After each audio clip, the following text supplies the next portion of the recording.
Reconciled and at Peace by R.J. Colossians 1:20. And through him God reconciled everything to himself. He made peace with everything in heaven and on earth by means of Christ's blood on the cross. Ang reconciliation ay isang magandang salita, but it always tells a story ng isang bagay na nasira. May nasaktan, may lumayo, at nawala ang kapayapaan. Kadalasan, nagsisimula ang reconciliation kapag yung mas mahina ang unang lalapit dahil hindi na niya kayang tiisin ang pagkawala. Pero sa gospel, baligtad ang kwento. Ang nasaktan, ang makapangyarihang Diyos, siya ang unang kumilos para sa atin. Ito ang mensahe ng Easter. Ang Diyos mismo ang nag-initiate para ayusin ang sinira natin. Sa simula, may perfect na relasyon ang tao sa Diyos. Walang gap, walang takot, walang hiwalayan.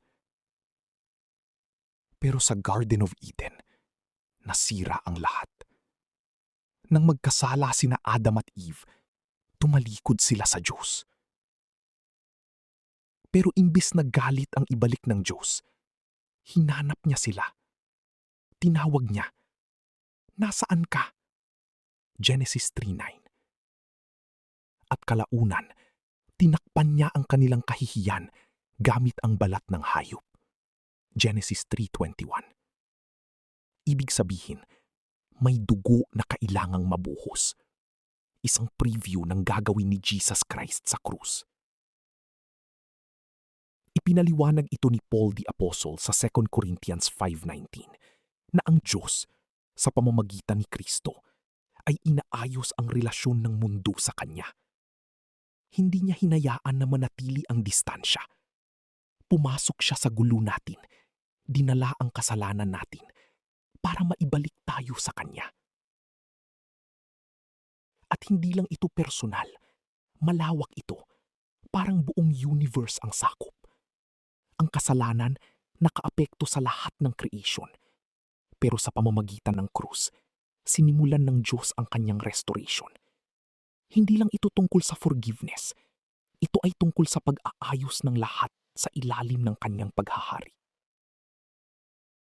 Darating ang araw na babalik si Kristo at lahat ng brokenness mawawala.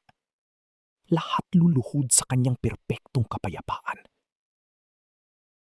Pero ngayon pa lang, may paanyaya na. Sa dugo ni Jesus, wala nang hadlang sa pagitan natin at ng Diyos. Hindi mo na kailangang mag-strive para tanggapin mo. Binigay na niya ang kapayapaan. Kung pakiramdam mo malayo ka sa Diyos, may guilt, regret, o parang wala ka ng pakialam, pakinggan mo ito. Nauna na siyang lumapit sa'yo. Possible ang peace. Totoong peace. Hindi dahil sa effort mo, kundi dahil sa sakripisyo niya. Matagal ka mang lumalakad kasama ang Diyos, o ngayon ka palang nag-iisip kung mapapatawad ka pa niya. Iisa lang ang paanyaya. Lumapit ka.